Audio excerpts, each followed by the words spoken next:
Hi everyone, this is Leena Bhopale. I'm a speech language pathologist and I'm coming to you with functional speech. I decided to start posting videos for primarily for the families that I work with so that they can reference the most commonly suggested activities that I give them at the end of our sessions. So these activities are those that I found most helpful to generalizing the targets that we have in sessions within the home environment. So one of the most popular ones that I found are shared reading activities.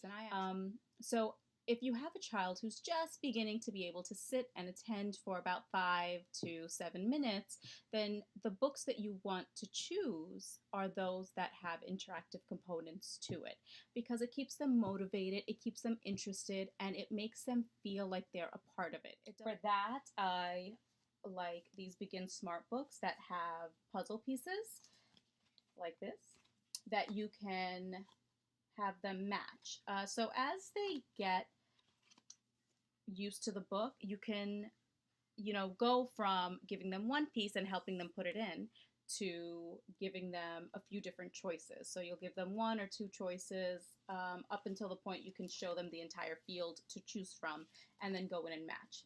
Obviously, when you do that, the field, begins to decrease as you go along, but at least you know that they understand the idea and they're matching, they're identifying by matching, and they are labeling if that's what they're up to.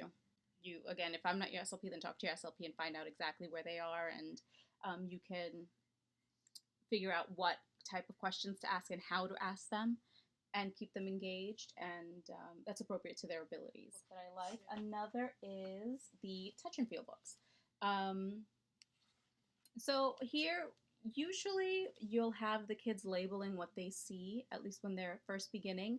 But the good thing about touch and feel books is A, it keeps them engaged because, there's something tactile there for them. But it gives you the opportunity to expand on their utterance. So if they say chick or, yellow, you can say, yes, yellow chick. Look, yellow chick is soft. This is fluffy. Same thing with, let's skip over to puppy or dog, whatever it is they're saying. You can say, that's right, that's a fluffy white dog. Oh, he's black and white, look.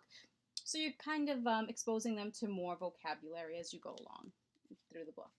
So this is touch and feel books are great for that tactile component.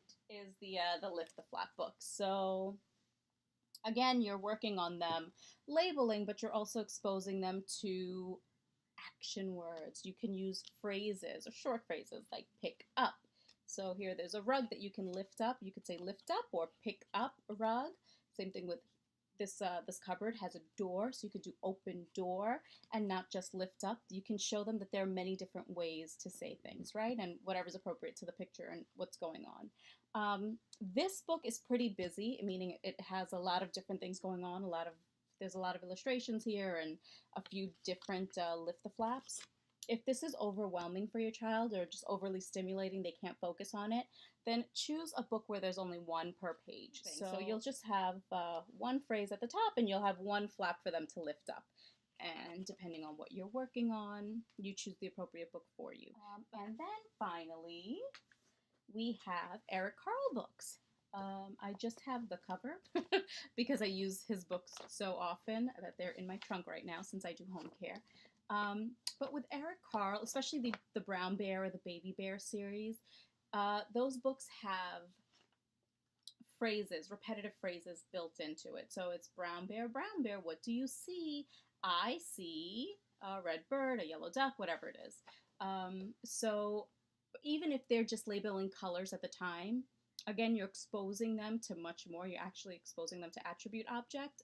So color plus animal name, and then you're also giving them a carrier phrase.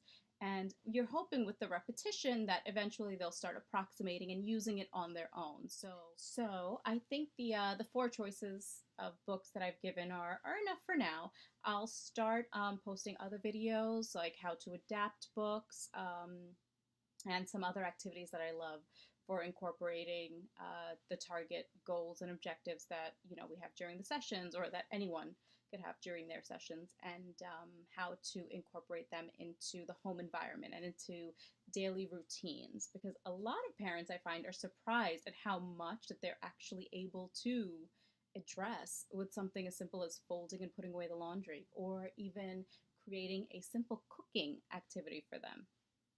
You know, they're not going to be near a hot plate or a hot stove or boiling water. By cooking, I mean pudding or spreading butter on bread with a dull butter knife, something like that. Like, you know, obviously using common sense when cooking with kids. But I hope these prove useful to you guys. All right, take care.